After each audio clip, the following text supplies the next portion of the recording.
Alright, hello citizens of the Nigelverse. It is Nigel here once again, and this is going to be another episode of System Shock Radio.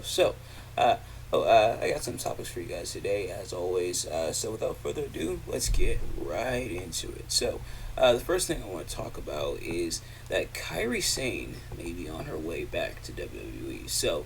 Oh, uh, the news was reported, I believe, earlier this week, if not last week, um, she may be on her way back to WWE at some point, and this was kind of teased for a bit, even when she left in the first place, when she was an ambassador. Now it may be the case, and actually have a article here from Wrestling News, and and it reads.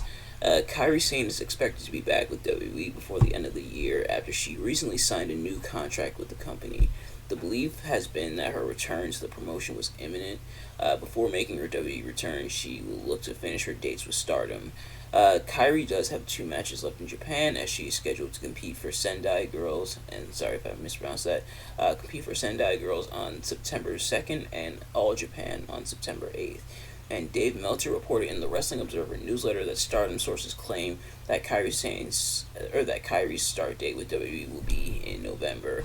And Sane had started working as an ambassador and trainer for WWE in October 2020 before departing in 2022. Who uh, who so with that news, I'm actually pretty excited.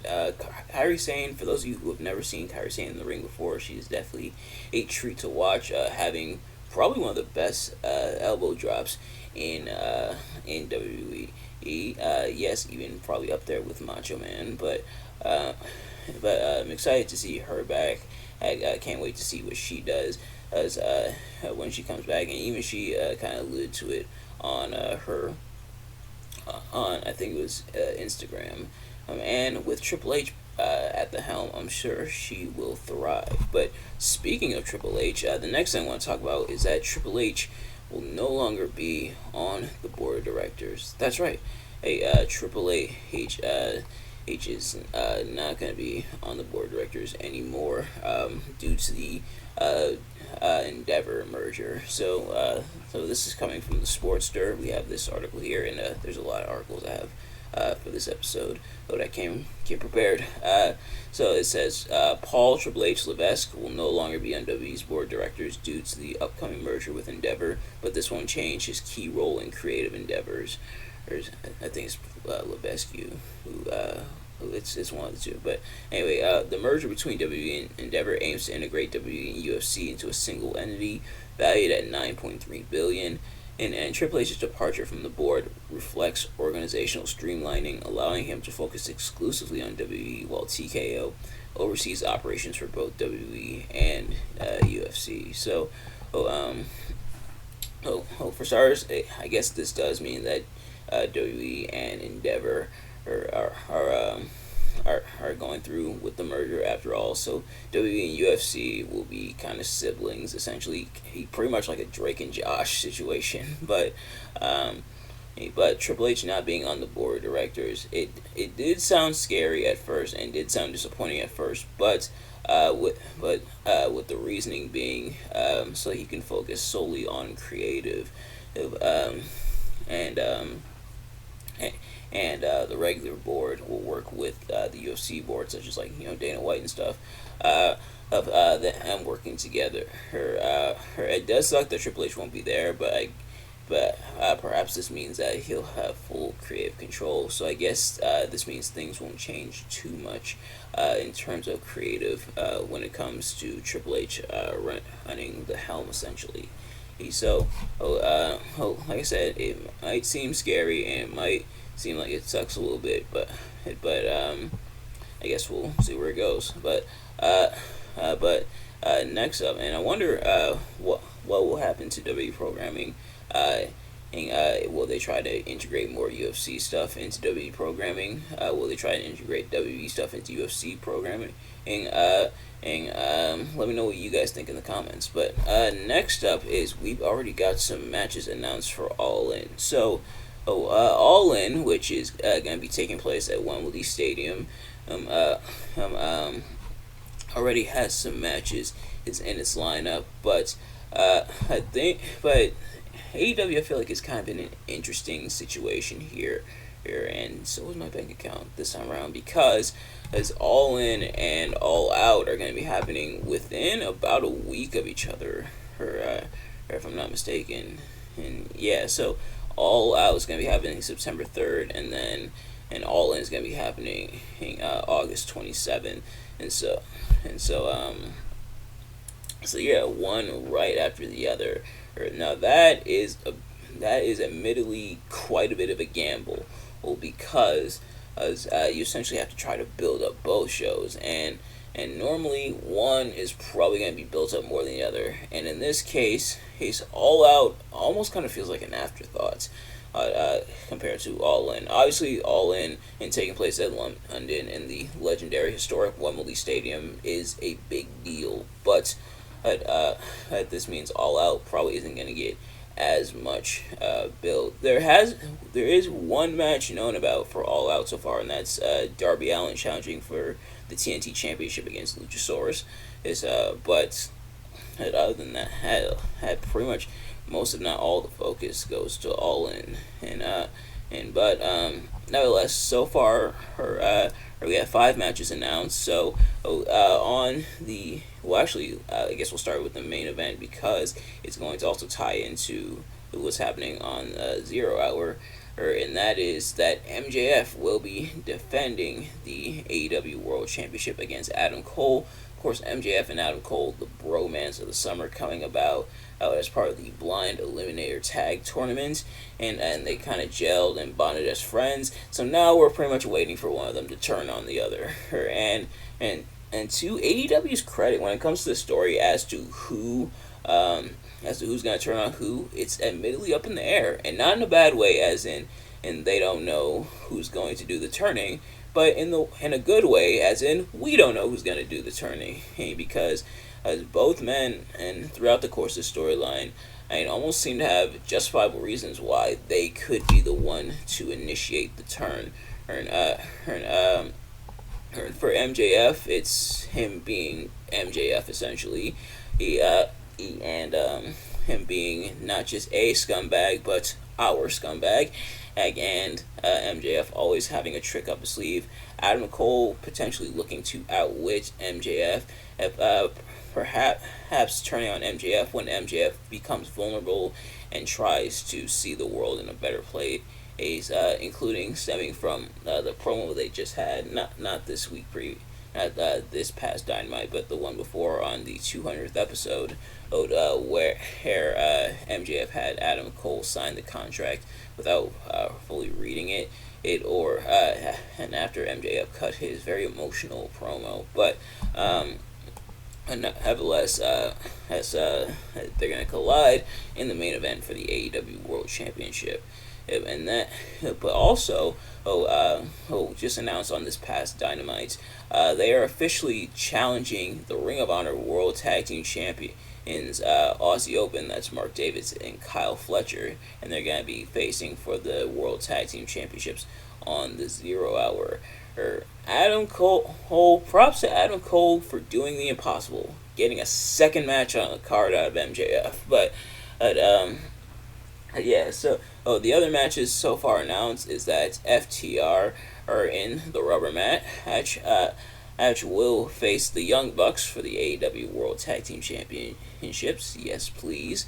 There's going to be a 4-way match for the AEW Women's World Championship. Hikaru Shida, who's the champion, and will be defending against Toni Storm, who's enacting her rematch clause. Saraya, who I believe he just won a match last night on Rampage, and then the last person to be determined and on Collision tonight, if I'm not mistaken. And let me just take a look here. Shida defended against Anna Jay and beat Anna Jay, so she's in the match. Toni Storm's in by default because she was the previous champion and she's enacting her rematch clause. Saraya defeated Sky Blue on Rampage, and actually, my mistake. So, Britt Baker and the Bunny will be facing on a Fight for the Fallen episode of Dynamite, which is the upcoming special episode. And I believe this is the one that's going to, yes, as it's going to raise money for the Maui Food Bank in response to the 2023 Hawaii wildfires that just happened not too long ago, which of course, very scary, a very tragic situation in the wildfires. So my thoughts are with all the victims of the wildfires at the moment. But yeah, so that has going to be a four-way happening. Saraya and Tony Storm in the same ring with them being teammates, both a part of the Outcasts. I wonder how that dynamic is going to affect the match. And finally, we have a tag team coffin match as Darby Allin and Sting will be battling the Mogul Embassy's AR Fox and Swerve Strickland. So, this stemmed after AR Fox turned heel, and he and Swerve Strickland attacked Nick Wayne. And so Darby Allin, of course, upset his former friend, at least in kayfabe, AR Fox. So looking for some revenge. Sting is back. Heck, apparently he was injured. I didn't even know he was injured, but he's back and then challenged them to do a match at All In. So they're going to be facing there. So Darby Allin's going to have back-to-back pay-per-view matches. His man, Darby Allin, he's definitely a trooper and definitely a workhorse. But yeah, so I imagine now this is just the card for now at the time of this recording, and so that means more matches could be added. And so obviously as we get closer to the event, I'll do my official predictions and everything. But so far, it's shaping up to be a very interesting card. But next thing I want to talk about is X-Men 97. And I don't think I've actually, because X-Men 97 has been kind of a thing for a while now. Not really in terms of like the debut and everything, but in terms of just existence. But I don't think I've talked about it or had the chance to talk about it on the channel yet. But at X-Men 97, and it's pretty much going to be a new anime series on Disney Plus, continuing the storyline from the original X-Men 90s cartoon. And they're going all out for this. They got animation similar to the original. They got a lot of the original voice actors as well. And they're pretty much going to be continuing it from there. So, it is definitely very much as in the vein of like nostalgia, but I do want to see where it goes. And actually, he just recently, about a couple years or so, actually watched the entire 90s X-Men cartoon on Disney Plus. So when X-Men 97 comes out, which it's going to be 10 episodes, and then they're going to make a second season. And I definitely am going to do some comparisons between that and the original. And it was supposed to be released in late 2023, but it looks like it's going to be pushed back to 2024. But yeah, I want to see where this goes, and part of me is interested. It very much is, like I said, it very much is probably going to be in the vein of nostalgia, but I do kind of want to see where it goes.